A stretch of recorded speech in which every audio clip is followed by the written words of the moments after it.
अब लंका में जो हनुमान जी और अंगद जी ने हमला बोला है, तो कई बारी लड़ते लड़ते कोई सेनापति जिंदा उनके हाथ में आ जाता है, टांगे पकड़ के उसको फेंक देते हैं वो रामचंद्र जी के चरणों में।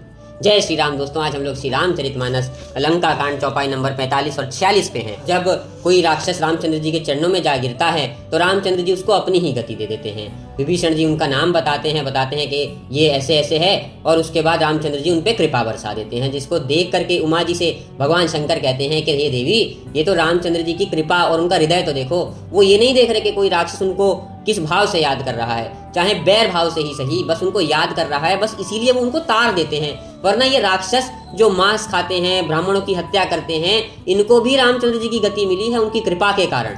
अब रामचंद्र जी अंगद जी और हनुमान जी के लिए बोलते हैं कि कितनी शोभा पा रहे हैं लड़ते हुए, और शाम हो जाती है तो वो दोनों भी अब लौट आते हैं, क्योंकि धर्म के हिसाब से रात को युद्ध नहीं करते हैं। अब जब राक्षस देखते हैं कि ये दोनों लौट गए हैं तो वो अपनी ताकत मजबूत करते हैं। इधर भालू, रीछ, बाकी वानर भी लौटने लगते हैं। लेकिन इसी समय पे अतिकाय और अकंपन नामक दो राक्षस थे, रावण के बड़े अच्छे योद्धा थे। वो माया रचते हैं, वो कुछ ऐसा करते हैं, क्योंकि रात में राक्षसों की शक्ति बढ़ जाती है तो आसमान से पत्थर और खून की वर्षा होने लगती है। अब ऐसे में सब तरफ अंधेरा छा जाता है, कोई वानर एक दूसरे को देख नहीं पाता है, सब में एक तरह से कोलाहल मच जाता है, सब एक दूसरे को पुकार रहे होते हैं, देख रहे होते हैं, पर कुछ नहीं दिखाई दे रहा होता। उस माया में वो सब लोग कुछ देर के लिए उस वश में फंस जाते हैं और समझ नहीं आ रहा होता कि अब क्या करें।